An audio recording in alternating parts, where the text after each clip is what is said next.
welcome back to Boots and Bunny Homestead. I am fixing to make my first loaf of einkorn flour sourdough bread. Now, in some of the past videos I've mentioned that I have converted Otis that I got from Whispering Willow Farm sourdough over to einkorn sourdough. And that wasn't any kind of big deal. I just went ahead and fed it einkorn and just never looked back. So it wasn't like, do half and half or a third and, 2/3 or whatever. It wasn't none of that. I just went ahead and started feeding it einkorn. And it has worked fine. And it has made some fabulous items, which I'm going to be sharing as I go. I want to show you guys the einkorn that we got. This is the 2-pound bag. And it's about, probably about 8 cups in here. This runs online for $7.99 a bag. You can buy a 10-pound bag and you can buy wheat berries if you want to do that. So my first really big thing, because I've been making small stuff where I haven't had to use a whole lot, so I could make it last and we could try it out and I could get used to using it. But the biggest thing I had been waiting for was to make a loaf of bread. So today's the day.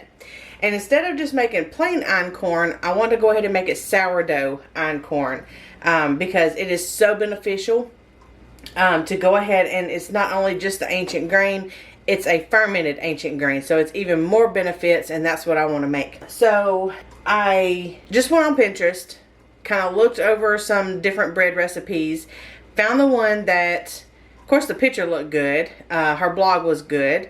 This is from... it's called Beets and Bones, and I am going to use her recipe and see how it turns out.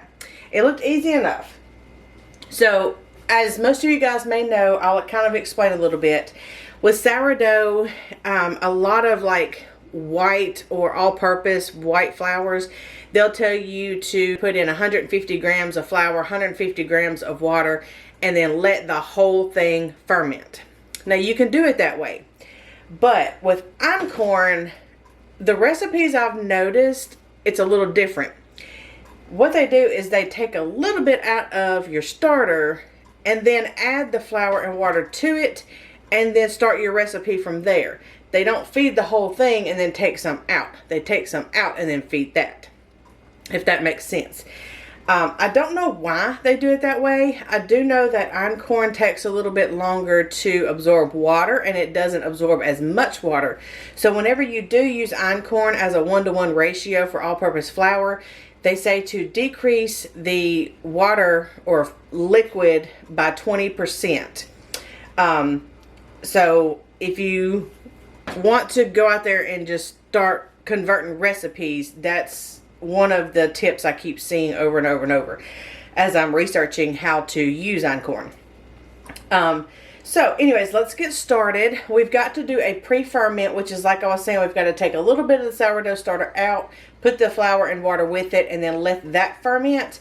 And then the next step is going to be to add the rest of the ingredients. So our pre-ferment is going to be, we're going to use 50 grams of starter, which is not quite half a cup. I'm going to say about 1/4 cup, but we're going to do this by weight. I do have a scale here, my trusty scale that we use all the time. So this, we're going to measure out 50 grams, and then it's going to be 310 grams of flour and 270 grams of water. And now you see the difference. You don't do a 310 flour to water. You do a 310 flour, 270 water. That's that 20% difference that you'll start seeing as you start doing these recipes. So what I'm going to do is get a glass bowl and go ahead and set it on my weight and get everything measured out.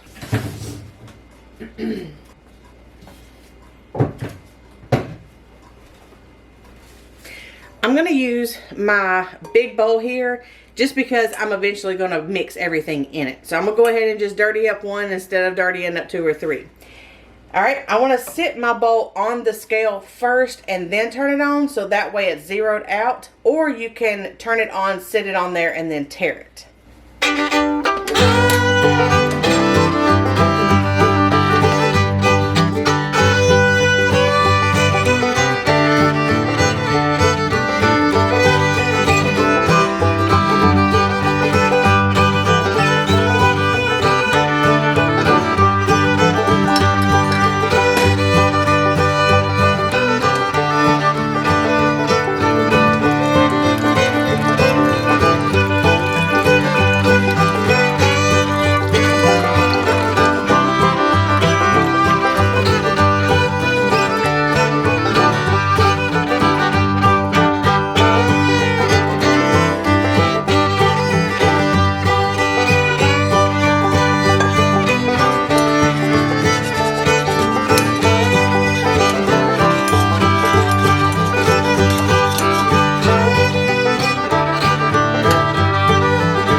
we've got everything mixed together. Now what we've got to do is we've got to let that sourdough start feeding on that flour and water, and that's called a pre-ferment.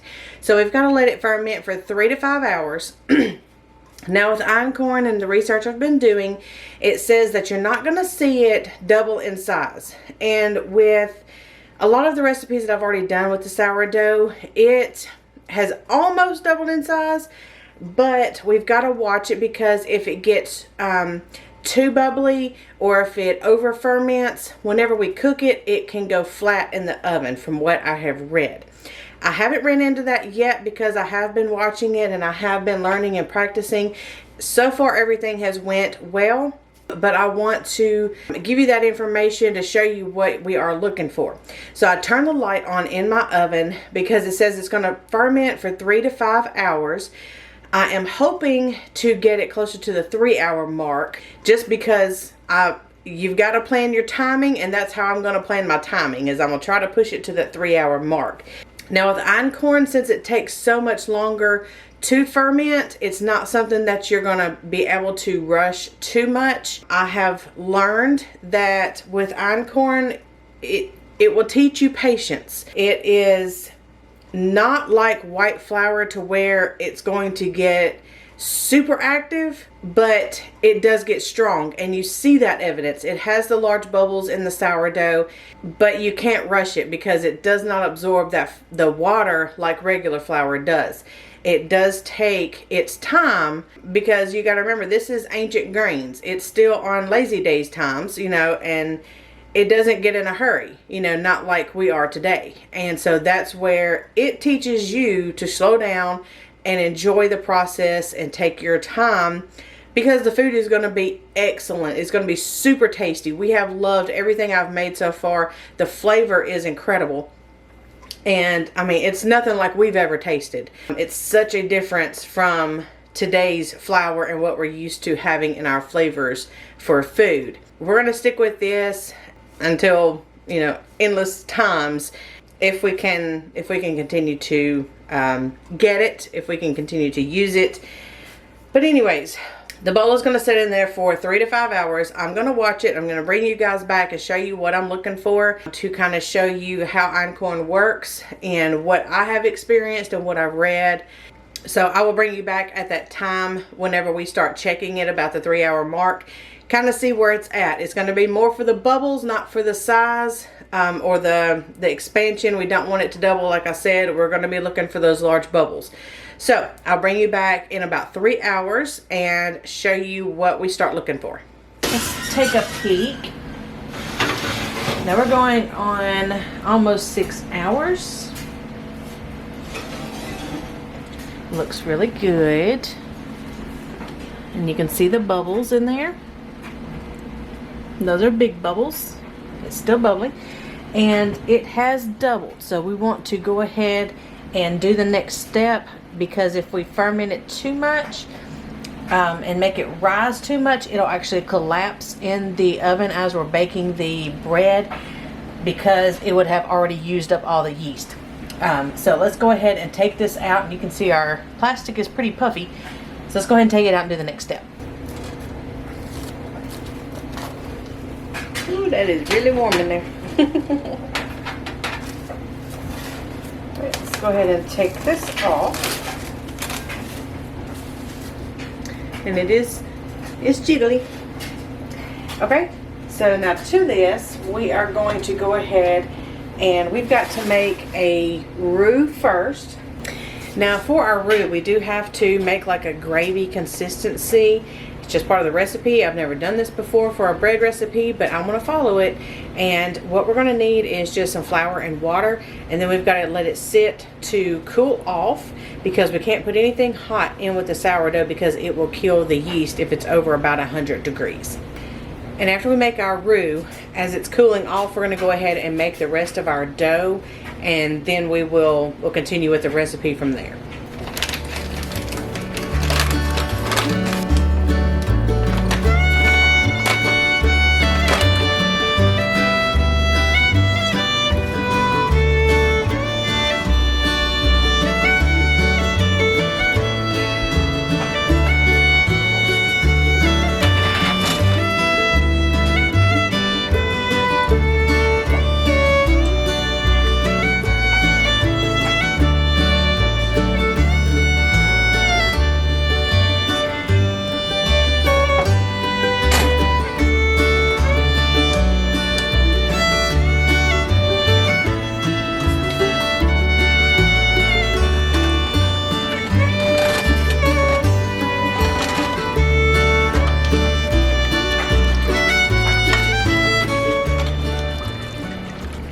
And you want to cook this on high so it gets a lot of high heat and it'll thicken up quick. You don't want it so thick that it becomes a dough. So just constantly stir it. This only takes a couple of minutes. And there we go. There's our roux. Take it off the heat, let it cool. Okay guys, so we let this cool off about 5 minutes and it's perfect temperature now. Okay, I went ahead and I measured out 40 grams of sugar. And then we need to measure out, I'm just going to put it in here, another 5 grams of salt.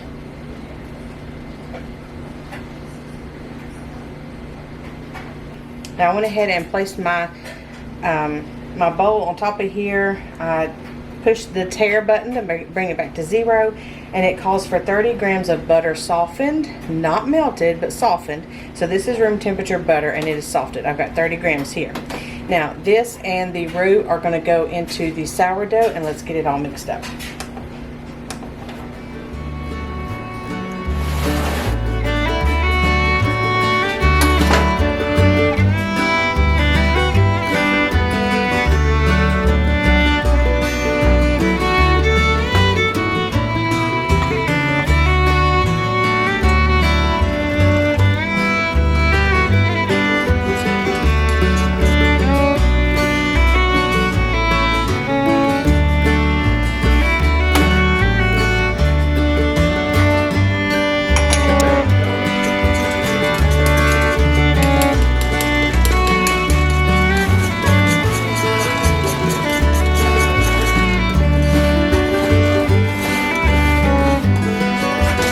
So with this flour, you want to just mix it until it's combined. You don't want to over process it, because the more you work it, the tougher it's going to be and the less it's going to make really good bread.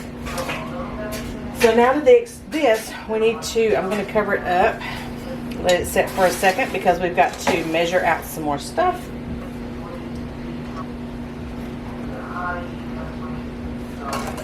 Alright, I'm going to go ahead and take this out.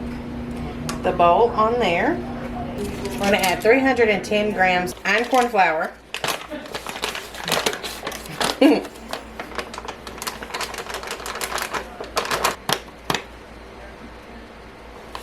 And that'll be the last thing that we add.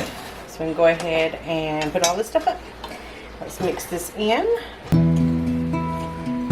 Alright, a lot of people like to see what it's looking like as I stir it. Camera's going to shake a little bit because I'm working on the stove.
Here we're going to do a little kneading. Okay, once we got the dough mixed up, we're going to need just a little flour. Don't want to put too much because remember, this flour does not absorb a whole lot of water. So we don't want to put an extra whole lot of flour in it because we'll just end up with dry dough since there is no absorption of the extra water. This dough is going to be sticky, so bear with it. I actually let mine sit about 10 minutes to kind of absorb some of that extra water, and then that way it's not as sticky.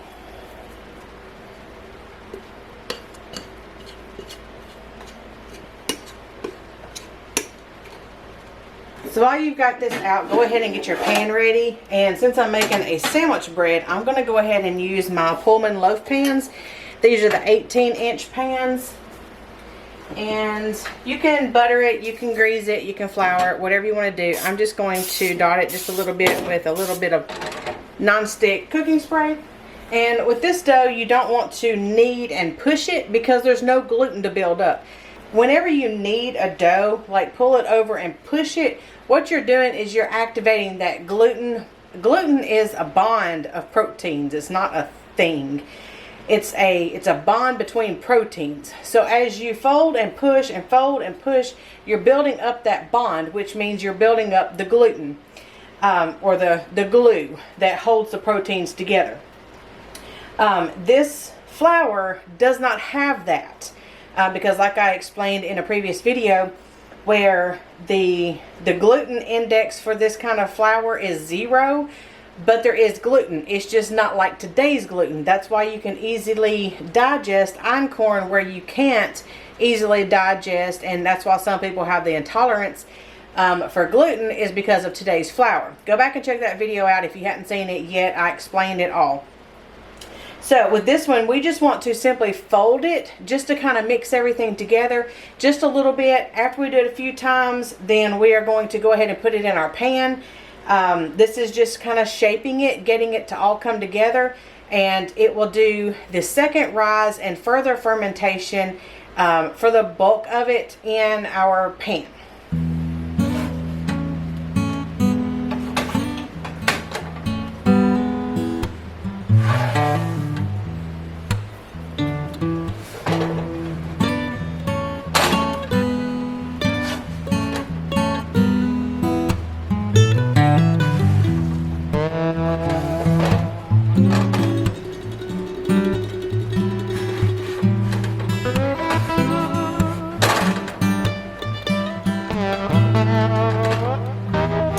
Remember, we don't want to push. Y'all can't even see what I'm doing.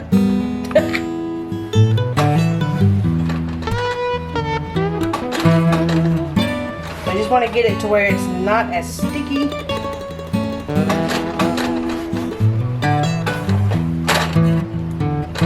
And I've never made this bread before, so I don't know how long it's going to take.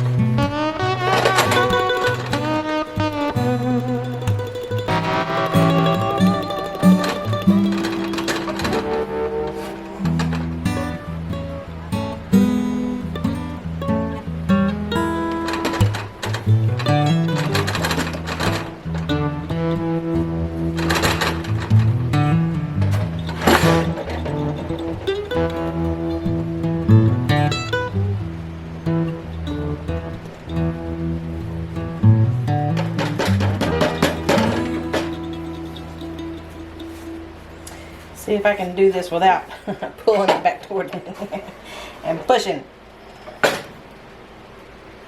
Now stretch and fold.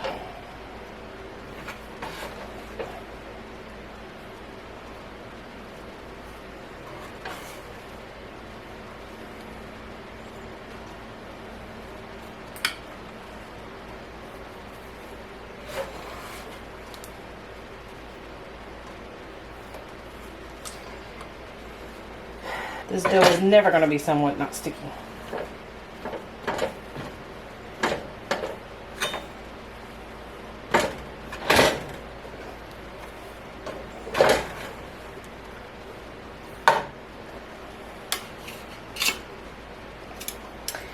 Alright. I'm not putting any more flour on it because I'm just scared to overwork it. Alright. So what we're going to do now, we've got to shape it in order for it to fit in our pan. Now it's got to fit in 18 inches. So we're just going to roll this and kind of stretch it out to make it fit, because bread rises up, not out. So if it doesn't fill up your pan, it's just going to rise in the center.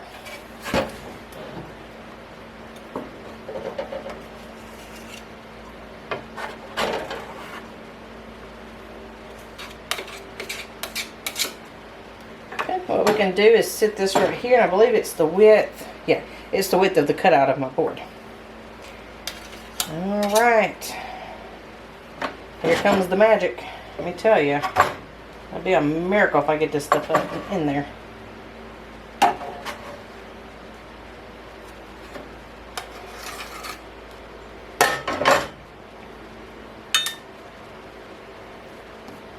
It's sticky because it's not absorbing the flour that's in it. It's still kind of watery. Guys, I don't even know how to get this in there.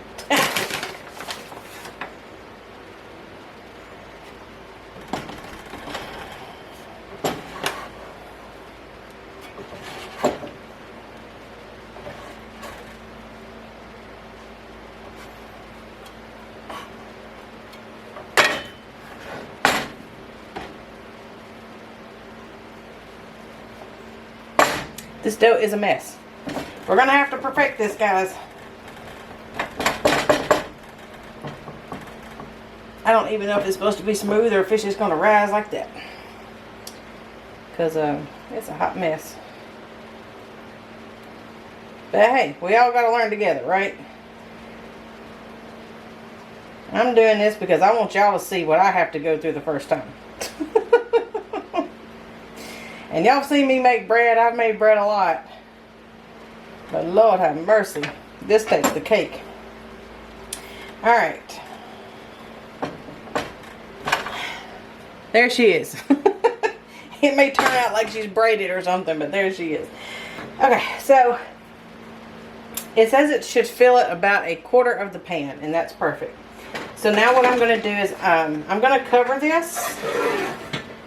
And then I'm going to stick it back in the oven, just because that's where my warm place is at the moment, and get all this stuff cleaned up. It's got to sit for 5 to 7 hours, so I will bake it.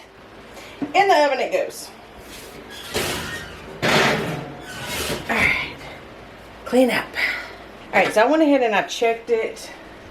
It's right at 4 hours. Now let me show you. I'm going to bring you down here because I don't want to move it. This is what it looks like. And you can see all the bubbles in it. Now it is over half the pan, so it has over doubled, more than doubled. And anything over doubling in size, you have a chance of it collapsing in the oven. So I've got the oven preheating to 400. I'm going to go ahead and cook this because I don't want to overdo it. It smells great, so I don't want to push it past its limits. I'm gonna go ahead and cook this at 400 degrees for 20 minutes. Okay, so 20 minutes in, we need to go ahead and decrease the temperature of the oven down to 350 and get some foil and cover the top of your bread because it's going to start getting brown.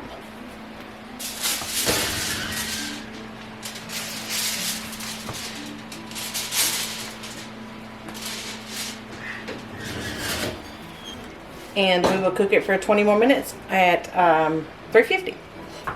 Alright, it's been 20 more minutes.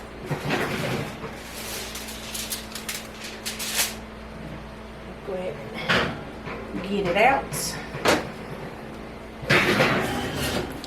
Alright, it looks fantastic. And I will show you that I don't know if you guys can see it, the ends have kind of separated away from the pan. So that's good. Everything looks good, smells good. I'll tell you a quick tip for cooking bread. That whenever you're cooking bread and it starts just smelling up the house and it smells so good and you're, oh, I can't wait, maybe it's done. And you come in here and check it and you're like, oh, it's only halfway through. That's because when bread is cooking, it's releasing all of the smells, you know, and going through the process of actually cooking the bread. And then after, like when it gets close to being done, about the time that it's getting done, you no longer smell those smells as you did previously. And that's when you know that bread is starting to get done, is whenever it starts to kind of lose the smell in the air. Just a little tidbit, if you ever forget the timer or whatever, Just kind of come in here and just kind of smell of it, and it doesn't have that yeasty sweet smell that you smelled before when it was previously cooking, like kind of about halfway. So just keep that in mind if you ever lose track of it, and you'll actually see the edges kind of start pulling away. I always forget to cut it off. You'll start to see the edges start to pull away from the pan as well. Now what we're going to do is let this rest for 5 minutes, and then I'm actually going to take it out, and we're going to put it on a cooling rack and wrap it in a towel, and it's going to have to cool, and wrap it in some plastic and aluminum foil. That way the crust does not get absolutely so tough that you can't cut it or you can't eat it, because the moisture can set up, and as it dries out it gets hard. So we're going to put it in a bag or wrap it. I'll probably take, what I do like to do is to keep the plastic bags that I've had bread in previously, and put these loaves that I make inside those plastic bags, so that way you can tie it up and hold that moisture in there, and it doesn't dry out and doesn't get hard.